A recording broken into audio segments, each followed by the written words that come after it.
First, you'll want to turn the bypass valve off and turn the knob to backwash to release pressure. Now you can unplug the unit, remove the back cover,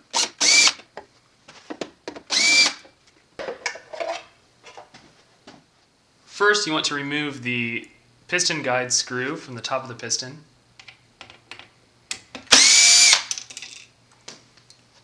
Next, you'll remove these two screws.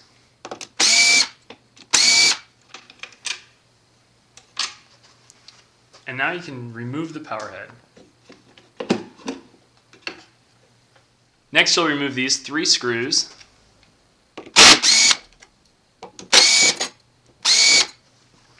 And remove this metal plate. You can pull the piston out like so. Then remove the seals and spacers. Before replacing the seals, always be sure to lubricate them with a food-grade silicone lubricant such as Dow Corning 7. Never use a petroleum-based lubricant such as Vaseline, which can damage the seals. When replacing the seals and spacers, you want to start with the seal and be sure to press around the outside of the seal to make sure it's fully seated. Alternate between seals and spacers. Here's a cutaway of the valve body, and you'll notice that the spacers align with ports in the valve body. So when replacing the seals and spacers, it's important to press around the seal to make sure it's not catching on any of those ports and that it's completely flush. So that way when it all comes together, the ports will be aligned with the spacers and you won't have any leaks. And when you're finished, you should have about a 1/4 inch of space above the final seal.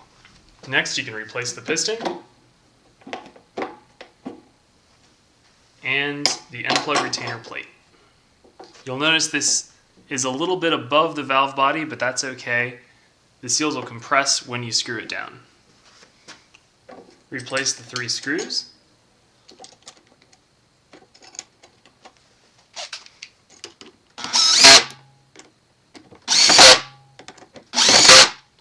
And then replace the power head. Be sure to align the top of the piston with the knob on the main gear. Replace the 2 screws that hold the power head onto the valve body. Last, don't forget to replace the piston guide washer and screw.